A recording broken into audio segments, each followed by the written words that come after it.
Alrighty, so who's ready to take a look back at Week 13 of the 2017 NFL season? Well, I am. If you're not, then I wonder why you bothered clicking on the video, other than to leave me some type of hate comment. And if you did, well, the view still counts, bitches. Alright, anyways, let's take a look back at Week 13. I'm going to start off with the studs. Studs, Blake Bortles. Usually two words, two phrases that do not go together. However, you can be assured that twice a year, Blake Bortles plays the Indianapolis Colts. He's going to fool you into thinking he is some type of capable NFL starting quarterback. He had 309 yards passing last Sunday with 2 touchdowns, 30-something yards on the ground, and helped lead the Jaguars to a 30-10 victory over the hapless Chuck Paganos. Blake Bortles got in the stud category. It can only possibly happen twice a year when he faces off against the Colts, and that is it. And that lets you know how bad the Colts are and how much Chuck Pagano is a joke. Chuck Strong my ass. Even getting a cancer again shouldn't save his freaking job, because he made Blake Bortles look good on Sunday. Think about how pathetic that is. Speaking of real studs, though, Alvin Kamara, once again, 126 total yards, 2 rushing touchdowns. The Saints beat the Panthers at home in a key NFC South divisional matchup. Kamara is clearly the runaway winner right now for the Offensive Rookie of the Year award, and I don't think it's close at this point. He has been a difference maker. He has shown some of the flashes he showed at Tennessee. He's gotten a lot more opportunities to do so here in New Orleans, especially once the Adrian Peterson trade went down. And it's no coincidence, once Adrian Peterson left, this team really started to find themselves. And Alvin Kamara has been a major part of that. And then I will go to Los Angeles and Keenan Allen, who I believe is the first receiver ever in NFL history. And think about this, with the explosion in the passing game and its importance and significance and prolificness in the NFL game over the past decade plus, Keenan Allen is the first wide receiver in NFL history to have 3 straight games with 10 catches or more, 100 yards or more, and at least 1 receiving touchdown. Nobody's ever in the history of the game done that, but Keenan Allen did that over the past 3 weeks, culminating with that Sunday game against the Browns, helping to lead the Chargers to a 19-10 victory. Now you look at it, and the Chargers are sitting there at 6-6, and you feel like right now they've got all the momentum, and you'd be stunned if they don't end up winning the AFC West. And Keenan Allen, coming back from that devastating knee injury that he had to now the past 3 weeks, put up this type of performance. That's stud type of stuff. But the duds this week were real duds. Rob Gronkowski. What in the fuck was this guy doing? It's just, why? I mean, he really could have hurt Tre'Davious White. I mean, he really could have damaged him. This wasn't even close to the flow of the game. This wasn't even close to anything other than knucklehead type of crap that should have gotten them suspended for more than 1 game. I'm sorry, 1 game just wasn't enough for Gronk in this particular case, because what he did was malicious, with intent to try and maim and injure a guy, all because he lost his cool, because he was a big baby and he wasn't getting freaking calls that he thought he should have. That's some punk-ass stuff. Period. It's just, and your team is winning, your team is dominating, your team is getting its rhythm. Your team is the Patriots. You're the defending Super Bowl champions. What the hell do the Bills and Tre'Davious White matter in the grand scheme of things? They are nothing. They are doo-doo on the bottom of your shoes that you wipe off on the curb. And you did that to them Sunday. Who gives a crap if you're not getting any calls? Let those jokers worry about even trying to get into the playoffs for the first time since 1999. You don't need to do any of that crap, because you got to worry about somebody else coming back at you the next time around trying to take you out and potentially screwing up your team's season when you have the chance to win the Super Bowl. It's just so idiotic. And speaking of idiotic, Marcus Peters, who has a history in his own life of being an idiot, well, this past Sunday in that game against the Jets, he showed just how much of an idiot he can be. I understand the frustration of you had previously lost 5 of your last 6 games. You know, a season that started off with so much promise and so many expectations building as the season got going and underway has quickly evaporated. There's a lot of panic there and this and that. But to sit there and be whining about a call and throw a flag into the freaking stands and then be laughing about it and then walking off the field like you got ejected but then you ultimately didn't. I'm glad he got suspended for a game and frankly wonder if he should have been suspended for more. Your team needs you on the field to be the talent that you are alleged to be that to me so often you actually are not. The frick is this dude doing? It's ridiculous. While he didn't go out there and try to intentionally hurt anybody like Ding Dong Gronkowski, it's still a dud because your team needs you out there. You're supposed to be one of their best defensive players, and you're losing your cool, and you're getting penalties for throwing a flag into the damn stands. I mean, I understand emotion is one thing, but get a grip on yourself. It's really not that hard. I'm just saying.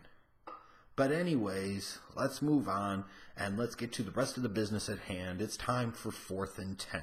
Speaking of Gronk's New England Patriots, they're rolling. They stomped the Bills this past Sunday 23-3. The Patriots look legit, and they look like one of two teams that actually has a shot, along with the Steelers, to make it to the Super Bowl out of the AFC. And the Patriots are really starting to figure it out on the defensive side of the ball, and that's where it's going to start to get scary. A defense that was getting shelled early in the year is not doing so. They're starting to come, and they're imposing their will on other teams. They've seemed to have figured it out, and that could spell disaster for everybody else up to and including Pittsburgh. The Dallas Cowboys managed to keep their season alive with a big blowout victory over the beat-up Washington Redskins.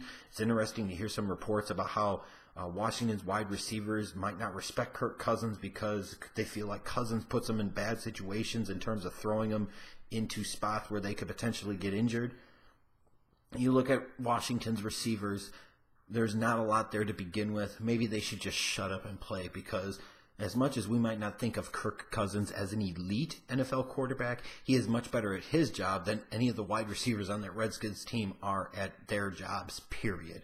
In the meantime, the Cowboys, whatever glimmer of hope or flicker of a flame of playoff hope that they have left, is still alive because of this divisional victory at home last Thursday night. But it feels like right now Dallas has to win out the rest of their games to even have a shot, and that might still not be enough to get them into the mix, and I just don't know if they have the formula at this point, especially with a few more games without Ezekiel Elliott. A team that seems to have the formula right now, though, are the Minnesota Vikings. They went on the road into Atlanta, and they dominated defensively and beat the Falcons 14-9. Not the prettiest of games. They didn't completely and totally dominate everywhere and blow out the Falcons, but that's a tough game on the road, defending NFC champions, the offensive talent that they had, and you held them to 9 points. Case Keenum was effective when they needed him. The Vikings right now look like the best team in the NFC. That's the truth right now. While they look like the best team, the arguably worst team in the NFC, being the San Francisco 49ers, had themselves a day on Sunday, Robbie Gould's revenge game. Also the last game of the Chicago Bears I'm watching until John Fox is fired. But Jimmy Garoppolo shined, I felt like, in his first start for the 49ers, and the Niners got their second win of the year, beating the Bears 15-14 at Soldier Field. That's a good start to the Garoppolo era, and Robbie was one more time good as gold in Soldier Field. The Bears let the kicker get his revenge game. That sucks. Stat Padford, also known as Matthew Stafford. What I mean by that is he pads his stats when it doesn't really matter, so it looks better than he actually is a lot of times, in part because his offense is so incredibly one-dimensional because they just can't figure out how to get to a situation where they can actually run the football. But he hurt his hand. We'll see what that impact has for this team the rest of the year as they're falling out of the playoff race. But the Ravens are showing up, and they seem to be starting to find a little bit of a rhythm offensively. And with that defense that they have, they could be something to deal with a little bit.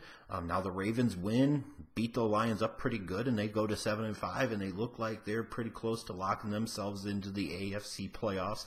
And they're a type of team that could potentially be somebody to worry about a little bit. A team you're not going to have to worry about, though, are the New York Giants. They sat Eli Manning because Ben McAdoo wanted to start Geno Smith, not Davis Webb, because he's a dumbass. Predictably, the Giants go on the road, they lose to the Raiders, and then immediately after the game, Mara and Tisch decide they're going to fire both Ben McAdoo and Jerry Reese, and then they're putting Eli Manning back in as a starter this upcoming Sunday. You've already benched him. You shouldn't be going back now. If you felt like Eli should have continued to have been a starter, why didn't you fire McAdoo and Reese before this past Sunday's game? That's ridiculous. The Giants are an absolute joke. They are a freaking mess. They are every bit of the 2-10 record that they have this year. I talked earlier about the Chargers. They're the team that lost to the Browns last year. So to be able to, at home, hold serve, beat them 19-10, yeah, it's not pretty, but the Chargers are right in the thick of things. It's a 3-way tie for first place in the AFC West. And like I said, right now, if you're handicapping the race, you feel like the Chargers are the team to beat in the AFC West. And as far as the Cleveland Browns, listen here, boys. 12 down, 4 to go. History is so close. You can taste it. You can feel it. You can smell it. You can sense it. Don't you go screwing it up now by winning games. Don't be motivated by the determination of Sashi Brown. Don't you dare be inspired by the hiring of John Dorsey. Don't you dare be motivated by the release of Kenny Britt. No, no, no, no, no. History awaits. 12 down, 4 to go. Let's go, skid marks. Let's go. History. History. Hey, yo. Speaking of the exact opposite of the Cleveland Browns, organizations that actually get it, the Sunday night matchup, Eagles traveling to Seattle to take on the Seahawks, and I picked the Seahawks to win because for all we could talk about the Eagles and their record, the fact was they really hadn't played many good teams. They played a good team even if they're somewhat banged up, and the Seahawks pretty much dominated the Eagles on Sunday night. They beat them 24-10. It was a big win for the Seahawks, keeps them in the 6th spot in the playoffs in the NFC. And they're going to need every win they can. For the Eagles, now they got their second loss of the year. They're getting ready to go on the road again, this time to play the Rams. It'll be interesting to see how they respond on Sunday and if Carson Wentz validates his position as kind of the favorite right now to win the NFL MVP award. Then Monday night, we got kind of that bloodbath in Cincinnati where the Steelers won 23-20 because they played down to the level of their competition. But this game got ugly. You got Juju Smith-Schuster wiping out Vontaze Burfict with the clean block and then standing over him. You got the George Iocca hit. You've got all this other crap going on in this intense rivalry game that's been chippy 4 years. And then, of course, you got the Ryan Shazier incident, which isn't the fault of the Cincinnati Bengals. It's just one of those things that happens. But you look at the Steelers, even with the loss of Ryan Shazier, this is a team now at 10-2, controls their own destiny to get home field advantage throughout the AFC playoffs, and they probably are going to need it if they feel like they can actually beat the Patriots this year. The difference about the Steelers this year, though, is these games against these bad teams, outside of my Bears in Week 3, these are the type of games that the Steelers typically lose. They found a way to win this game when it looked like they were dead to rights halfway through the fourth quarter. So that might be a sign of something different. Something has changed with the Steelers team this year. And I ultimately close out 4th and 10 with Ryan Shazier. Who knows how severe or significant this injury truly is? You get reports talking about he's had spinal surgery. There were reports of spinal contusions. There were reports of he had a little bit of lower extremity movement, but not much. A little bit of sensation, not much. All I know is this. That looks very scary on Monday night.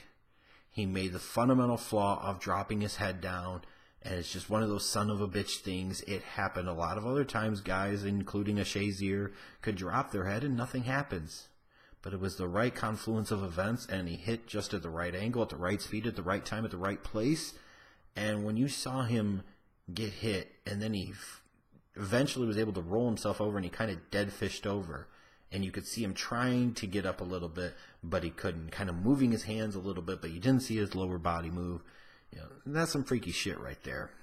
And I know that as there's more talk about focus on player safety and the effects of the game, that this isn't a great look for the league. But you know what? These type of paralyzing type of potential incidents don't really happen all that often in the NFL. So let's not make this a part of a whole greater narrative. Because yes, while it has happened some over the years, it hasn't happened a ton.